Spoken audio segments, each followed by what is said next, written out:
Time is the most used noun in the English language, yet it remains a mystery. We've just completed an amazingly intense and rewarding multidisciplinary conference on the nature of time, and my brain is swimming with ideas and new questions. Rather than trying a summary, the talks will be online soon. Here's my stab at a top 10 list partly inspired by our discussions, the things everyone should know about time. Update: all of these are things I think are true. After quite a bit of deliberation, not everyone agrees, although of course they should.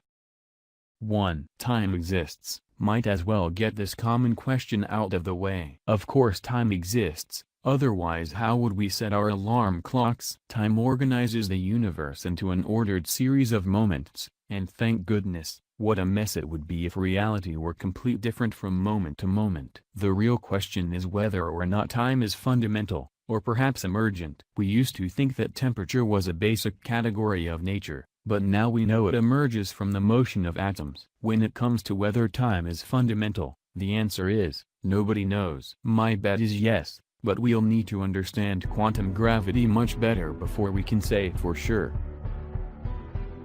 2. The past and future are equally real. This isn't completely accepted, but it should be. Intuitively we think that the now is real, while the past is fixed and in the books, and the future hasn't yet occurred. But physics teaches us something remarkable. Every event in the past and future is implicit in the current moment. This is hard to see in our everyday lives, since we're nowhere close to knowing everything about the universe at any moment, nor will we ever be, but the equations don't lie. As Einstein put it, it appears therefore more natural to think of physical reality as a four-dimensional existence, instead of, as hitherto, the evolution of a three-dimensional existence.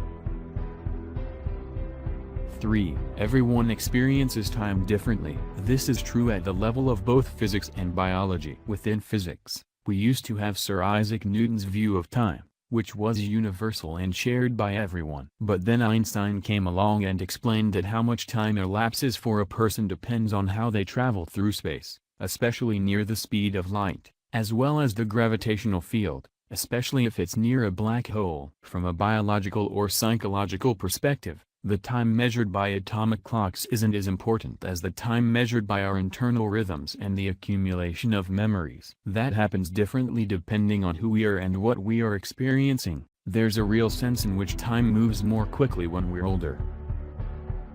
4. You live in the past. About 80 milliseconds in the past, to be precise. Use one hand to touch your nose, and the other to touch one of your feet, at exactly the same time. You will experience them as simultaneous acts. But that's mysterious. Clearly it takes more time for the signal to travel up your nerves from your feet to your brain than from your nose. The reconciliation is simple. Our conscious experience takes time to assemble, and your brain waits for all the relevant input before it experiences the now. Experiments have shown that the lag between things happening and us experiencing them is about 80 milliseconds. Via conference participant David Eagleman. 5. Your memory isn't as good as you think. When you remember an event in the past, your brain uses a very similar technique to imagining the future. The process is less like replaying a video than putting on a play from a script. If the script is wrong for whatever reason, you can have a false memory that is just as vivid as a true one. Eyewitness testimony, it turns out, is one of the least reliable forms of evidence allowed into courtrooms. Via conference participants Kathleen McDermott and Henry Roediger. 6. Consciousness depends on manipulating time. Many cognitive abilities are important for consciousness, and we don't yet have a complete picture. But it's clear that the ability to manipulate time and possibility is a crucial feature. In contrast to aquatic life, land-based animals, whose vision-based sensory field extends for hundreds of meters, have time to contemplate a variety of actions and pick the best one. The origin of grammar allowed us to talk about such hypothetical futures with each other. Consciousness wouldn't be possible without the ability to imagine other times. Via conference participant Malcolm McIver. 7. Disorder increases as time passes. At the heart of every difference between the past and future, memory, aging, causality, free will, is the fact that the universe is evolving from order to disorder. Entropy is increasing, as we physicists say. There are more ways to be disorderly, high entropy, than orderly, low entropy, so the increase of entropy seems natural. But to explain the lower entropy of past times we need to go all the way back to the Big Bang. We still haven't answered the hard questions. Why was entropy low near the Big Bang? And how does increasing entropy account for memory and causality and all the rest? We heard great talks by David Albert and David Wallace, among others.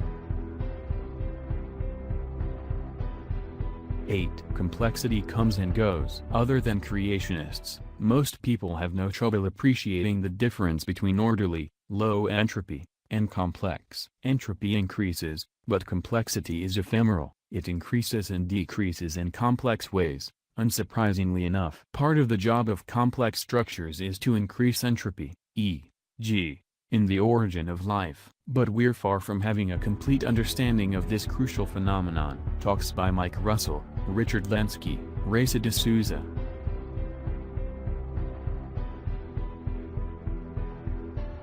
9. Aging can be reversed. We all grow old, part of the general trend toward growing disorder. But it's only the universe as a whole that must increase in entropy, not every individual piece of it. Otherwise it would be impossible to build a refrigerator. Reversing the arrow of time for living organisms is a technological challenge, not a physical impossibility. And we're making progress on a few fronts: stem cells, yeast, and even, with caveats, mice and human muscle tissue. As one biologist told me, "You and I won't live forever, but as for our grandkids, I'm not placing any bets."